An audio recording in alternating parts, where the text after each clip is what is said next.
Hello विद्यार्थियों, आप सब कैसे हैं। आशा करते हैं कि आप सब ठीक होंगे और आपके एग्ज़ाम की तैयारी बहुत शानदार चल रही होगी। तो आज हम आपके लिए लेकर आ गए हैं बोर्ड एग्ज़ाम पेपर 2026 के लिए इंग्लिश विषय का बहुत ही शानदार और इम्पोर्टेंट प्रैक्टिस पेपर क्लास 5 के विद्यार्थियों के लिए। तो विद्यार्थियों, आपको इस वीडियो को कंप्लीट देखना है और पूरे पेपर को सही ढंग से समझना है। तो चलिए बिना टाइम वेस्ट किए हम इस पेपर को हल करना स्टार्ट करते हैं।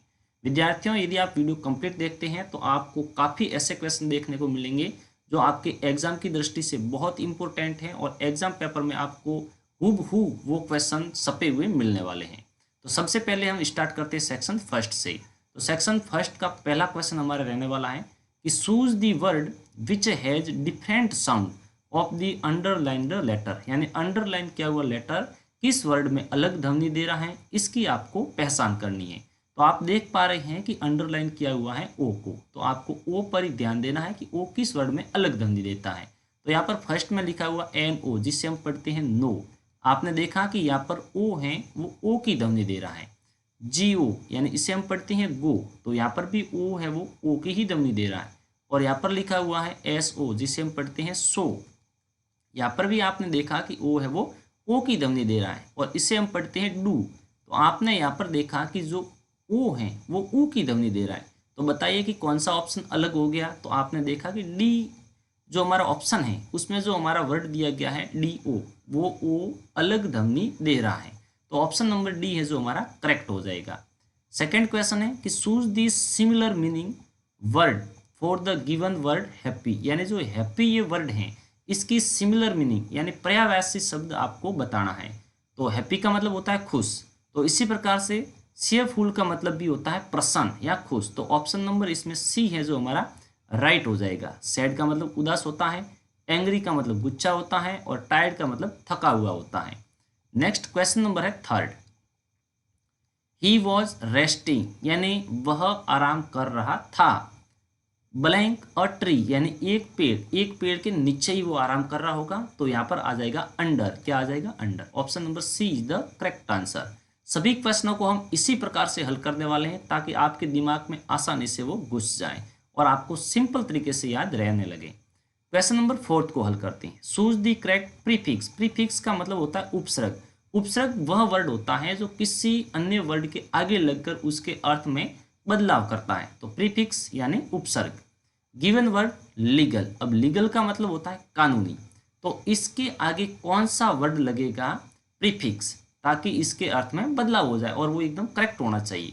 तो ऑप्शन नंबर सी है जो राइट हो जाएगा आई एल, जिससे ये वर्ड बन जाएगा आपके इलीगल यानी अवैध तरीका। नेक्स्ट क्वेश्चन नंबर है हमारा fifth. These clothes are not just for festivals, यानी ये कपड़े केवल त्योहारों के लिए नहीं हैं। Blank for everyday life too, यानी ये जीवन के प्रत्येक दिन भी हम पहन सकते हैं, यानी उनके लिए भी ये जरूरी है। तो इसमें आपको एक वर्ड यूज करना है कंजक्शन वर्ड, यानी इन दोनों वाक्यों को जोड़ने के लिए। तो नॉट जस्ट, विद्यार्थियों जब भी आपको सेंटेंस में नॉट जस्ट लिखा हुआ मिले तो उसमें आपके कंजक्शन वर्ड हैं वो आपके आएगा बट। तो ऑप्शन नंबर बी है वो हमारा राइट हो जाएगा बट। क्वेश्चन नंबर है 6। The Ganga is blank river of Bharat. यहाँ पर आपको यूज करना है कि इनमें से कौन सा आपके जो वर्ड हैं वो राइट रहेगा इस गंगा रिवर के लिए। तो जो भारत की जो ये गंगा नदी है वो कैसी है? मोस्ट, यानी ये तो तुलना की जाती है 3 पॉइंटों में, तो ये तो हो नहीं सकता। माइटी का मतलब होता है विशाल, तो यही हमारा राइट हो जाएगा। Option number B is the correct answer. Smallest यानी सबसे छोटी नहीं है। डर्टी यानी गंदी है, लोग जरूर उसको गंदा करते हैं, लेकिन एग्जाम की दृष्टि से ये विशाल है, तो यही ऑप्शन हमारा राइट रहेगा। नेक्स्ट क्वेश्चन नंबर है हमारा 7। क्वेश्चन कह रहा है कि Madhopur is a small village, यानी माधोपुर है वो एक छोटा गांव है। चूज द करेक्ट एडजेक्टिव, आपको एडजेक्टिव बताना है जिसका मतलब होता है विशेषण। तो इस गांव की विशेषता कौन बता रहा है? स्मॉल, यानी ये स्मॉल है वही हमारा एडजेक्टिव है। तो option number C is the right answer. विद्यार्थियों, हमने आपकी प्रत्येक सब्जेक्ट के लिए बहुत ही इंपॉर्टेंट और प्रैक्टिस पेपर तैयार किए हैं। 4-4, 5-5 मॉडल पेपर तैयार किए हैं। यदि आप उन्हें देखना चाहते हैं तो आप हमारे यूट्यूब चैनल की प्लेलिस्ट में जाकर उन्हें अवश्य चेक करना। और पीडीएफ के लिए आपको हमारा टेलीग्राम चैनल ज्वाइन कर लेना, जिसका लिंक आपको इसी वीडियो के डिस्क्रिप्शन बॉक्स में मिल जाएगा। अब हम सेक्शन बी को हल करते हैं। जो सेक्शन बी का पहला क्वेश्चन यानी क्रम वाइज ये 8वां क्वेश्चन है। तो ये क्वेश्चन क्या कह रहा है कि arrange the jumble letter. Jumble letter का मतलब हुआ उल्ट पुल्ट अक्षर। मेक मीनिंगफुल वर्ड, यानी उन उल्ट पुल्ट अक्षरों को सही करके आपको सही स्पेलिंग बनानी है। तो यहाँ पर SCELO, तो ये हमारे राइट तरीका है, इसकी सही स्पेलिंग बनाते हैं तो वो बनती है क्लोज, जिसका मतलब होता है बंद। सेकेंड है हमारा STATTR, तो ये हमारे स्पेलिंग, इस स्पेलिंग को सही क्रम में लिखते हैं, लेटरों को सही ऑर्डर में लिखें तो ये हमारी स्पेलिंग बनती है स्टार्ट, यानी शुरू करना। नेक्स्ट क्वेश्चन नंबर है 9, right the opposite of the given word. अब ओपोजिट का मतलब आप जानते हैं कि जिसका मतलब होता है विलोम शब्द, तो आपको विलोम शब्द बताना है। तो गिव का विलोम शब्द यानी ओपोजिट होता है टेक। गिव का मतलब देना, तो टेक का मतलब होता है लेना। सेकेंड है आफ्टर। आफ्टर का मतलब के बाद, तो बिफोर का मतलब से पहले, ठीक है, ये इसका ओपोजिट हो गई।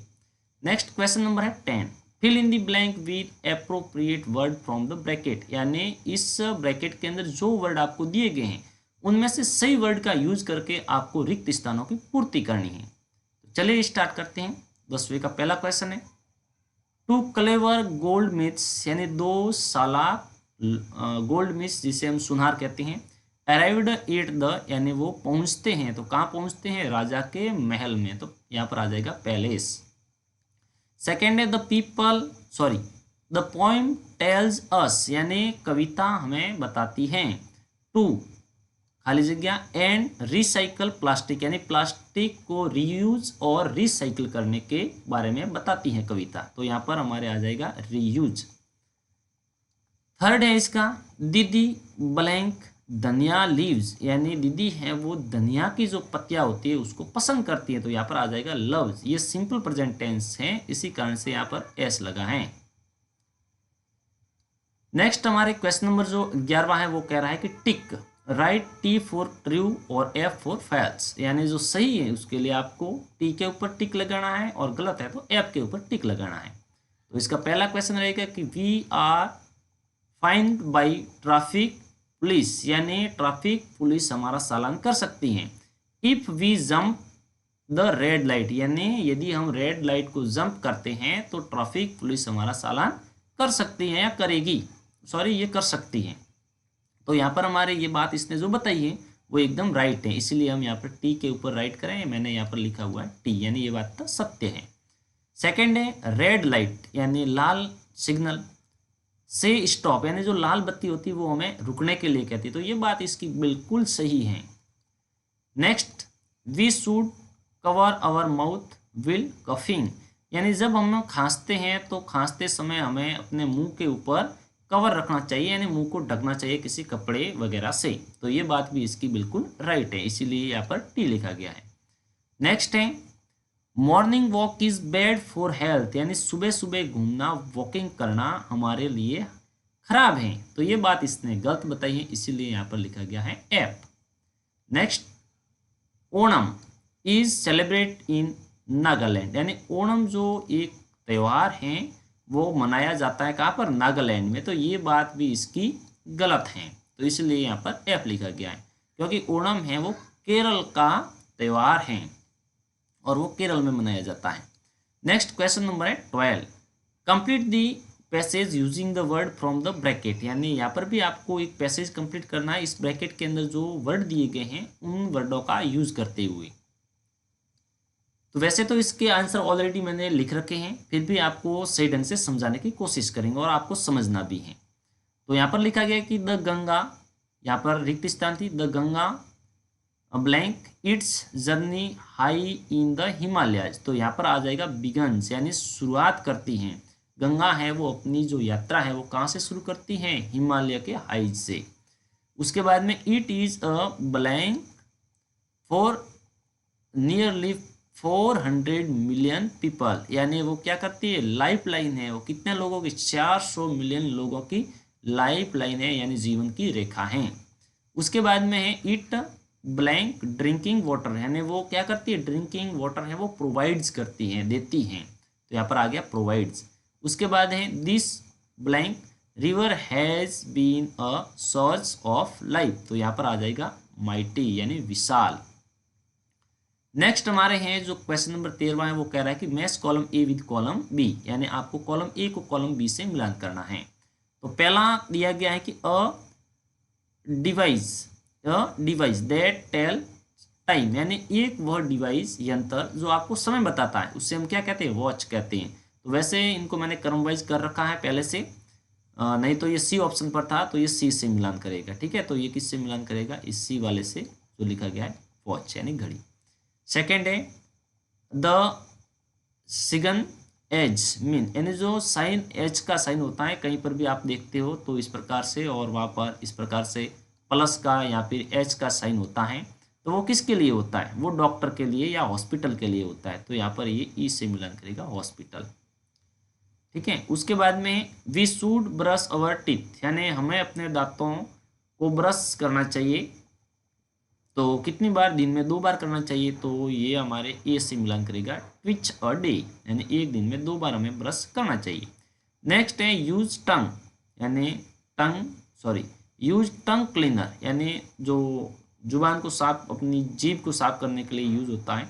तो क्लीन, यानी जो टंग क्लीनर होता है उससे हम क्या साफ करते हैं, तो टंग को साफ करते हैं, जीभ को। उसके बाद में है a person who lives in your neighbourhood, यानी आपके जो पड़ोस में रहने वाला जो होता है उससे हम क्या कहते हैं, तो उसे तो हम नेबर कहते हैं, नेबर यानी पड़ोसी। तो इस प्रकार से ये कंप्लीट हो गया 13वां क्वेश्चन। उसके बाद में 14वां question, fill in the blank with proper article, आपको आर्टिकल यूज करना है। आर्टिकल हमारे ए एन द होता है, ठीक है। तो यहाँ पर फर्स्ट में रिक्त स्थान है, Ganga began its journey high in the Himalaya. तो यहाँ पर हम जानते हैं कि गंगा है वो एक विशाल नदी है और एक पवित्र नदी है। तो हमने ये पढ़ रखा है कि पर्वत मालाओं के लिए और पवित्र नदियों या महासागरों या महाद्वीपों से पहले हम आर्टिकल द यूज करते हैं। तो यहाँ पर हमारा कौन सा ऑप्शन राइट है, ऑप्शन इसमें है नहीं, आर्टिकल आएगा हमारा द, ठीक है ना। उसके बाद में सेकंड है every tradition is like blank colour on a beautiful painting. तो यहाँ पर हमें आर्टिकल यूज करना है। आपको ये ध्यान रखना है, आर्टिकल है ना वो रिक्त स्थान के जस्ट बाद वाले वर्ड के अकॉर्डिंग ही आता है। तो यहाँ पर ये है कलर। अब कलर तो बहुत सारे हैं दुनिया में, तो यानी वैसे नॉर्मली रूप से 6 कलर होते हैं या फिर 12 होते हैं, इसके अकॉर्डिंग और भी मिलान करके हम कई प्रकार से असंख्य कलर बना सकते हैं, ठीक है ना। तो आपको ये बताना है कि जो ये कलर है इसके लिए आर्टिकल कौन सा आएगा, तो ये डिफाइन करेगा हमारे इसी स्पेलिंग के अकॉर्डिंग। तो इसका उच्चारण के अकॉर्डिंग, इसका उच्चारण करते तो ये कलर यानी पहला अक्षर जो है इसका शुरुआती अक्षर की जो ध्वनि आ रही है वो क से आ रही है, और क है वो क्या है, व्यंजन है। तो जब भी किसी वर्ड को पढ़ते हैं और प्रथम अक्षर की ध्वनि व्यंजन से आए तो आर्टिकल हमारा आता है ए, और यदि प्रथम अक्षर की ध्वनि स्वर से आती है, अ से अह के बीच में आती है, तो स्वर से आती है, तो हम आर्टिकल ए एन, जिसे एन पढ़ते एन यूज करते हैं, ठीक है ना। उसके बाद का जो हमारा है सेक्शन 3 है, इस सेक्शन के अंदर आपके रीडिंग से रिलेटेड क्वेश्चन पूछे जाएंगे, पैसेज पूछे जाएंगे। उन दो पैसेजों को पहले क्लियर रूप से सही ढंग से आपको पढ़ना है, उसके बाद में आपको प्रश्नों के आंसर करने। तो विद्यार्थियों यहाँ से आपके लगाकर यहाँ तक एक पैसेज दिया गया छोटा सा, इस पैसेज को पहले एग्जाम में भी आपको पढ़ना है और पहले समझने की कोशिश करना है। उसके बाद में आपको प्रत्येक क्वेश्चन का आंसर इस पैसेज के अंदर से ढूंढना है, बाहर कहीं पर आपको आंसर नहीं ढूंढने। तो आशा करता हूँ कि आपने वीडियो को स्टॉप करके इसको कंप्लीट रूप से पढ़ लिया होगा। अब मैं आपको डायरेक्ट क्वेश्चनों के आंसर की तरफ लेके चलता हूँ। तो पहला क्वेश्चन है आपके 15वां और 15वीं का पहला क्वेश्चन है, with what was the emperor treasury field, यानी जो एम्परर यानी राजा था, सम्राट था, उसका जो खजाना था वो किससे भरा हुआ था। तो उसका खजाना है वो सोने के मुकुटों से, चांदी से, ज्वेलर्स मतलब उसे क्या बोलते हैं जो सोना चांदी होता है, ज्वेलर से भरा हुआ था, ठीक है ना। तो इसका आंसर हम इंग्लिश में इस प्रकार से लिखेंगे, the treasury was filled with crowns made of gold silver and sparkling jewels, ठीक है। इस प्रकार से इसका आंसर हो जाएगा, और ये इस पैसेज के अंदर ऑलरेडी दिया गया है। सेकेंड है why was emperor not satisfied, यानी वो संतुष्ट क्यों नहीं, जो राजा था सम्राट था वो संतुष्ट क्यों नहीं था। क्योंकि वो हमेशा कुछ स्पेशल चाहता था। तो because he always wanted something more unique and special, यानी जो आज उसको कुछ अच्छा मिला तो वो और उससे अच्छा मतलब प्राप्त करना चाहता है। जिस प्रकार से मान लो आपके फोर्थ क्लास में 72% बने हैं, तो अब आप चाहते हैं कि मेरे एट्थ क्लास में 90% बने, यानी आप चाहते हैं कि मेरा ए आए प्रत्येक विषय में, है ना। तो आप भी कुछ स्पेशल चाहते हैं, तो वो राजा भी कुछ स्पेशल चाहता था। उसके बाद में थर्ड क्वेश्चन है हमारा, ओपोजिट जेंडर आपको बताना है। एम्प्रेस का मतलब होता है जो राजा होता है उसकी पत्नी, यानी रानी जिसे कहते हैं, बेगम कहते हैं। तो राजा को हम क्या बोलते हैं, एम्प्रर बोलते हैं, है ना, सम्राट। उसके बाद में 16वां क्वेश्चन है, why did the emperor often forget to take care of his kingdom, यानी वो जो राजा था, सम्राट था, वो अपने राज्य की देखभाल करना क्यों भूल जाता था, क्योंकि वो हमेशा व्यस्त रहता था उन मुकुटों के अंदर, ठीक है। तो because he spend too much time, यानी बहुत सारा उसका समय बर्बाद हो जाता था एडमिरिंग हिज क्राउन्स, यानी उन मुकुटों को देखने में या उनको पहनने में, उसकी प्रशंसा करने में। इसी कारण से वो राज्य के ऊपर ज़्यादा ध्यान नहीं दे पाता था, वो भूल जाता था। नेक्स्ट है, who arrived at the emperors palace on one day, यानी उसके राज्य में एक दिन कौन आया। तो उसके राज्य में कौन आता है, टू क्लेवर गोल्डस्मिथ्स आते हैं, तो सुनार आते हैं, चतुर सुनार, ठीक है। उसके बाद का क्वेश्चन है, how is the magical crown unique, यानी जो हाउ यानी कैसा, मैजिकल क्राउन यानी जादुई जो ताज था वो कैसा था, कैसा यूनिक था।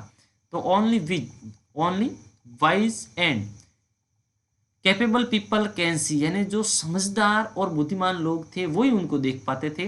It foolish people see nothing, लेकिन जो मूर्ख लोग थे वो उनको नहीं देख पाते थे, क्योंकि वो सोनारों की एक साल थी। उसके अकॉर्डिंग इसका आंसर है। 17वां क्वेश्चन है, why did the goldsmiths pretend to be busy, यानी वो ऐसा राजा को क्यों बताते हैं कि भाई हम व्यस्त हैं, ये ऐसे नाटक क्यों करते हैं। तो इसका कारण था कि they pretend to be busy to trick the emperor into thinking they were making a magic crown, यानी राजा सोचे कि भाई वास्तव में ये सुनार हैं, वो कुछ मैजिक क्राउन बनाने की कोशिश कर रहे हैं, उस कार्य में व्यस्त हैं, इसी कारण से वो इस प्रकार से कहते हैं। नेक्स्ट हमारा क्वेश्चन है, वन वर्ड है, जो a country ruled by a king और क्वीन, एक जो देश होता है उसका जो रूल होते हैं वो एक राजा और रानी के अकॉर्डिंग होते हैं, तो उससे हम बोलते हैं क्या बोलते हैं, राज्य बोलते हैं, किंगडम, ठीक है ना। उसके उसके बाद में आपको प्लूरल वर्ड देना है। क्राउन का मतलब होता है ताज, तो बहुत सारे ताज होंगे, उससे हम बोलेंगे क्राउन, ओनली फॉर एस लगेगा, प्लूरल फॉर्म में आ जाएगा।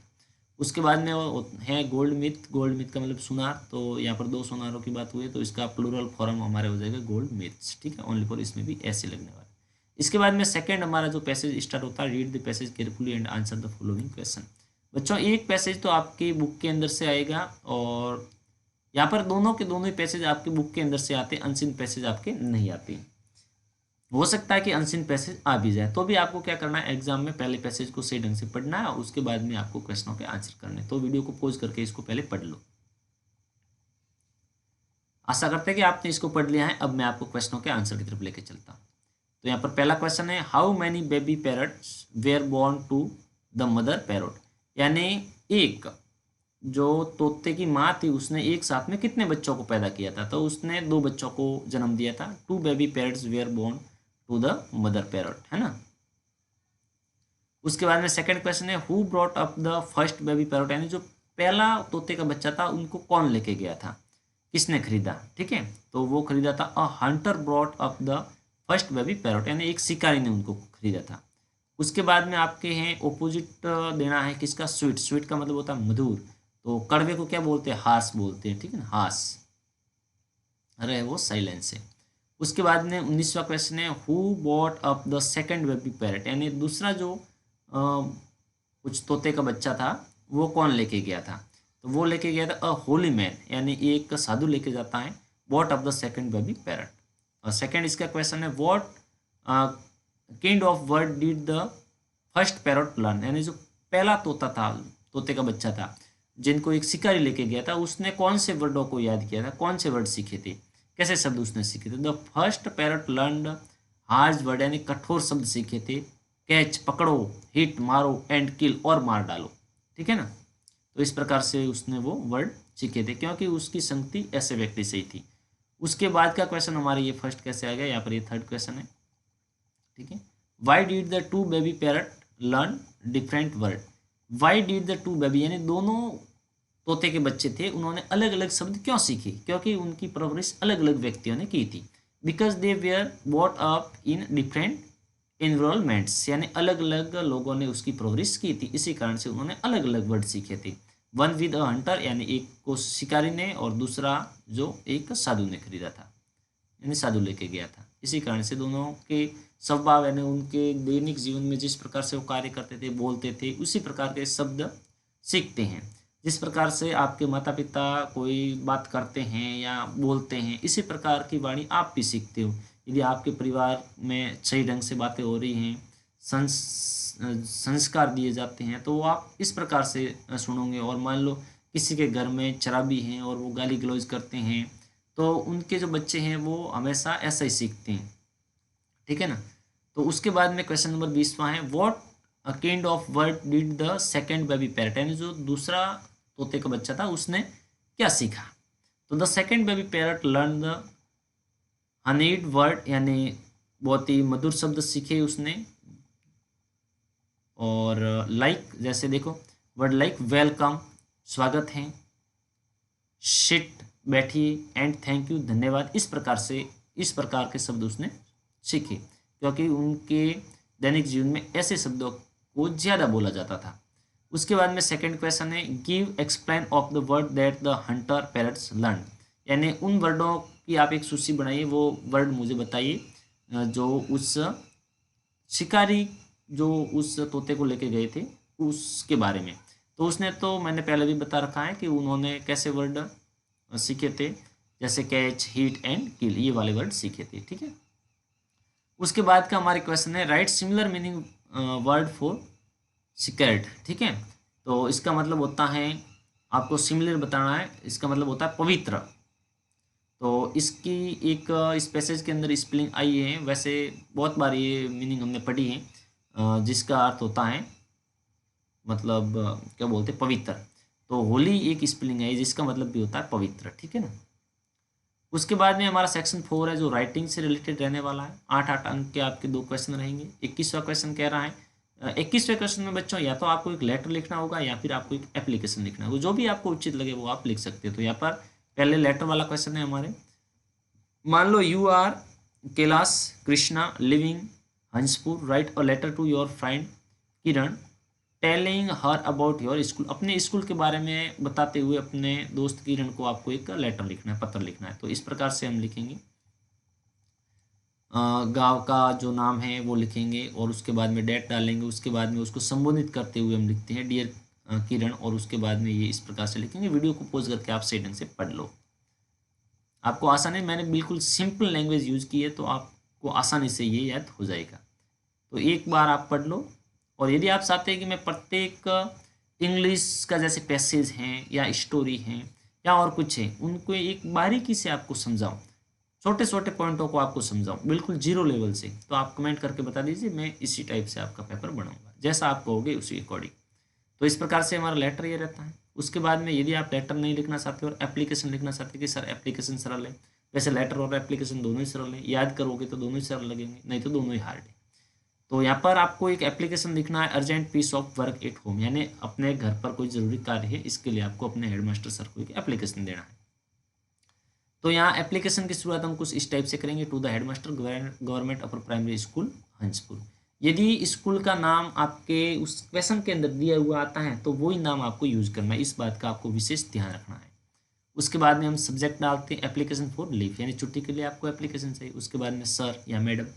उसके बाद में most respectfully I beg to say that I have an urgent piece of work at home so I can not come to school. बिल्कुल सिंपल है। और विद्यार्थियों, मैं एक अलग से एक वीडियो मैंने बनाया है जिसके अंदर समझाया गया है कि यदि कोई लेटर आ जाता है या फिर कोई एप्लीकेशन आता है और आपको पता ही नहीं कि वो एप्लीकेशन किसके बारे में है और कैसे लिखें, तो उसके ऊपर मैंने एक छोटा सा वीडियो बनाया है, लगभग 10 मिनट का वीडियो होने वाला है वो।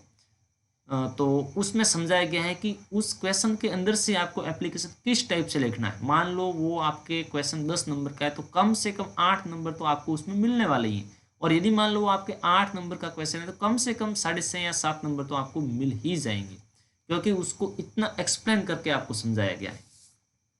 तो उसका लिंक आपको इस वीडियो के डिस्क्रिप्शन बॉक्स में मैं डाल दूंगा। तो इस प्रकार से बाद में हम लिखेंगे काइंडली ग्रांट मी 3 डेज लीव, 3 दिन की छुट्टी चाहिए तो 3 डेज, और 1 दिन की चाहिए तो 1 डे लिख देंगे। उसके बाद में उनको संबोधित करते हुए यहाँ पर अपना कुछ एड्रेस लिखेंगे और उसके बाद में कंप्लीट कर देंगे, यहाँ पर डेट डाल देंगे और थैंक यू लिख के। उसके बाद में 22वां क्वेश्चन है, वहाँ पर आपको एक विद्यार्थियों पिक्चर देखने को मिलेगा, एक फ़ोटो साइड में देखने को मिलेगा। उस फोटो को देखते हुए आपको लिखना है 4 सेंटेंस लिखने हैं, बिल्कुल सिंपल और शॉर्ट छोटे सेंटेंस। और यहाँ फिर आप वो नहीं करते तो आपको एक स्टोरी दी हुई होगी, उसमें खाली जगह छोड़ी हुई आएगी, जैसे मैं यहाँ आपको दिखा देता हूँ। इस प्रकार से आपको एक स्टोरी दी हुई आएगी, खाली जगह छोड़ी हुई आएगी, उसमें आपको रिक्त स्थानों की पूर्ति करनी है और वो वर्ड भी आपको उसमें देखने को मिल जाएंगे। ठीक है, तो यहाँ पर मैं दोनों को आपको समझाता हूँ। तो यहाँ पर जो क्रेन और सार्स वाला आपके क्रेन और क्या बोलते हैं, कछुआ और सारस वाला मैंने ये पिक्चर है आपके, उसके अकॉर्डिंग ये सेंटेंस है। पिक्चर यहाँ पर नहीं बना तो वो उसको देख के हम वाक्य लिख रहे हैं। दिस इज अ पॉइंट, क्योंकि उसमें एक तालाब देखने को मिल रहा है। देयर आर 2 क्रेन्स, उसके अंदर 2 क्रेन है, 2 सारस है। देयर इज अ टॉर्टोइज, क्योंकि उसके अंदर एक कछुआ भी है। और दे आर गुड फ्रेंड्स, और हमें देखने को मिल रहा है कि वो अच्छे दोस्त है। तो इस प्रकार से सिंपल सेंटेंस आपको बनाने, और प्रत्येक सेंटेंस के आपके 4 अंक मिलने वाले। यदि आप ये नहीं करते तो आपको यहाँ पर स्टोरी दी हुई आएगी और स्टोरी को आपको कंप्लीट करना होगा, फिलअप करना होगा। तो यहाँ पर ये कुछ ब्रैकेट के अंदर वर्ड दिए गए हैं और ये आपके हैं an elephant and a tailor वाली आपकी स्टोरी दी गई है। तो यहाँ पर once upon a time there was an elephant it went to a river to drink water. यहाँ पर ये रिक्त स्थान थी जिसमें हमने रिवर डाल दिया। It passed by a tailor shop, वो उस दर्जी की दुकान के पास से गुजरा करता था। The tailor gave the elephant something to it, है ना। One day the tailor picked a needle into its trunk. The elephant because angry, it went away to the river, it filled its trunk with dirty water, it threw the dirty water into the tailor's shop. The tailor's clothes very folded, he was sad, यानी उसके कपड़े गंदे हो गए और वो बहुत उदास हुआ। तो ये स्टोरी है, 2-4 आपके इम्पोर्टेंट स्टोरी हैं, जैसे थ्रस्टी क्रो वाली हैं, ये आपके हाथी और दर्जी वाली हो गई, लोमड़ी और अंगूर वाली हो गई। तो इस प्रकार से लॉयन एंड माउस वाले हो गए। ये 4-5 इम्पोर्टेंट स्टोरियाँ हैं, इनको आपको 1-2 बार पढ़ लेना से ढंग से, याद करने की ज़रूरत नहीं, आपको पता लग जाएगा कि कौन से स्थान पर कौन सा वर्ड सही होता है। तो उसके अकॉर्डिंग आप इससे आसानी से फिलअप कर सकते हैं। तो ये था हमारे क्लास 5th के प्यारे विद्यार्थियों के लिए बहुत ही इम्पोर्टेंट प्रैक्टिस पेपर। आशा करते हैं ये पेपर आपके लिए बहुत ही हेल्पफुल रहेगा। और यदि इस वीडियो को पेरेंट्स या फिर टीचर देख रहे हैं तो इसमें कोई आपको कमी नज़र आए तो कमेंट ज़रूर करना, ताकि हम उसमें सुधार कर सकें। अब हम मिलेंगे आपसे किसी और वीडियो में, तब तक के लिए आप सभी को हमारी तरफ से जय हिंद, वंदे मातरम।